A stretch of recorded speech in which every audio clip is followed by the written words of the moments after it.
Hi hello welcome to జోష్కాశ్రీ studios. అందరూ ఎలా ఉన్నారండి? వలస పోవటం అంటే ఏంటి? మనం ఒక ప్రదేశం నుంచి ఇంకో ప్రదేశానికి వెళ్ళటం. ఆ వెళ్ళటం నిమిత్తం వ్యాపార నిమిత్తం అవ్వచ్చు, ఉద్యోగ నిమిత్తం అవ్వచ్చు, చదువుకునే నిమిత్తం కూడా అవ్వచ్చు.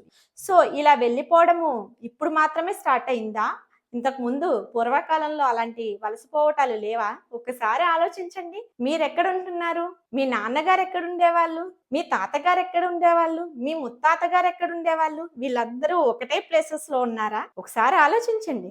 నాకు తెలిసి 99% ఎవ్వరు కూడా వాళ్ళ పుట్టిన ఊరుల్లో ఉండరు. బ్రతుకు తెరువు కోసం, పొట్ట కూటి కోసం కోటి విద్యలు కూటి కొరకే అన్నారు. సో దాని నిమిత్తం ఎక్కడ బ్రతుకు తెరువు బాగుంటుందో, ఎక్కడ ఫెసిలిటీస్ ఉంటాయో, ఎక్కడ వాళ్ళు అనుకున్నది సాధించగలరో దానికోసమై వాళ్ళు ప్రదేశాలు మారుతూ వాళ్ళ జీవనం కొనసాగిస్తూ ఉంటారు. సో ఎందుకు ఈ విషయం ఈ రోజుల్లో అదొక పెద్ద విచిత్రంగా మారిందో నాకైతే అర్థం కావట్లేదండి. ఏదైనా అంటే మా కోడలు తీసుకెళ్ళి వేరే కాపురం పెట్టేసింది. అంటే ఈ రోజుల్లోనే అది కొత్తగా జరుగుతున్నట్టు వాళ్ళ కోడలే ఆ యొక్క విషయాన్ని కొత్తగా కనిపెట్టినట్టు మాట్లాడుతున్నారు. ఎందుకు అలా అనుకుంటున్నారు?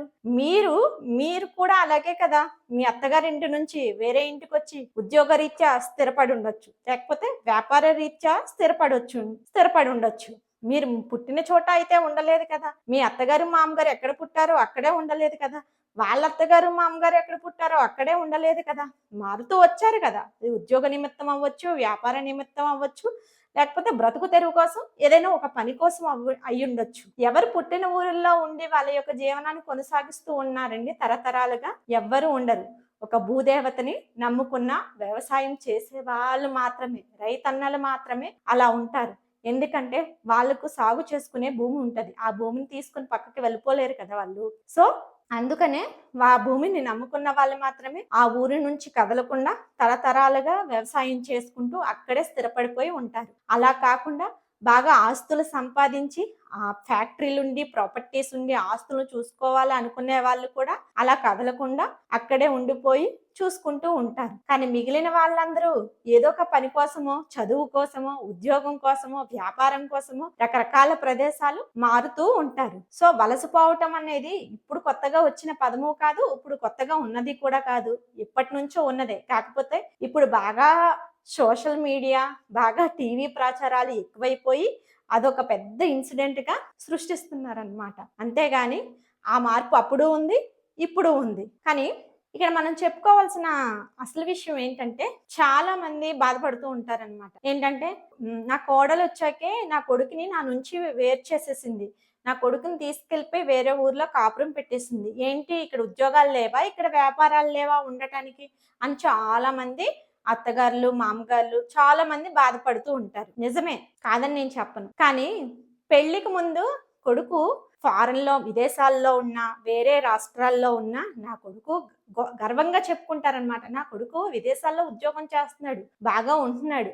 ఎక్కడైతే ఏంటి వాడు బాగుంటే చాలు, బాగా ఉంటే చాలు, వాడు అనుకున్నది సాధిస్తే చాలు అని గొప్పగా చెప్పుకునే తల్లిదండ్రులు పెళ్ళయ్యాక ఉంటే ఎందుకండి అంత బాధపడతారు? పెళ్ళికి ముందు గొప్పగా చెప్పుకున్న మాట పెళ్ళయ్యాక ఎందుకు అంత చెడ్డ మాట అయిపోతుంది? ఈ ముందు కొడుకు అక్కడ ఉండొచ్చు, తప్పులేదు. పెళ్ళయ్యాక మాత్రం కొడుకున్న చోట కోడలెళ్ళి ఉండకూడదు. ఉంటే అది తప్పు. కోడలు తీసుకెళ్ళిపోయి వేరే కాపురం పెట్టింది అంటారు. ఇంకా విచిత్రం ఏంటంటే పెళ్ళయ్యాక వేరే కాపురం పెట్టినా వేరే కాపురం పెట్టింది అనడంలో అర్థం ఉంటది కానీ ఆల్రెడీ అక్కడ జాబ్ చేస్తున్న వాళ్ళ దగ్గరికి భర్త ఉన్న దగ్గరికి కదా భార్య వెళ్తది. అలా భార్య వెళ్తే మాత్రం కొడుకుని దూరం చేసేసింది, అక్కడికి తీసుకెళ్ళిపోయి వేరే కాపురం పెట్టేసింది అని కొద్దిమంది అంటూ ఉంటారనమాట. ఇది ఇంకా విచిత్రం. కానీ అప్పుడు పెళ్లికి ముందు చెప్పుకునే గొప్ప పెళ్ళయ్యాక ఎందుకు మీకు అంత బాధగా అనిపిస్తుంది? అప్పుడు ఉన్నదేంటి, ఇప్పుడు లేనిదేంటి?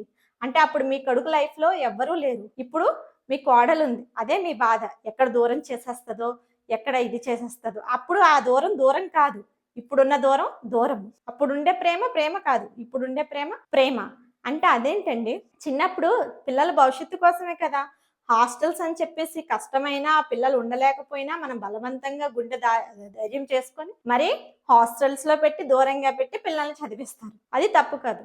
తర్వాత ఉద్యోగాల కోసం అనేసి దూరంగా పంపిస్తారు. అది తప్పు కాదు.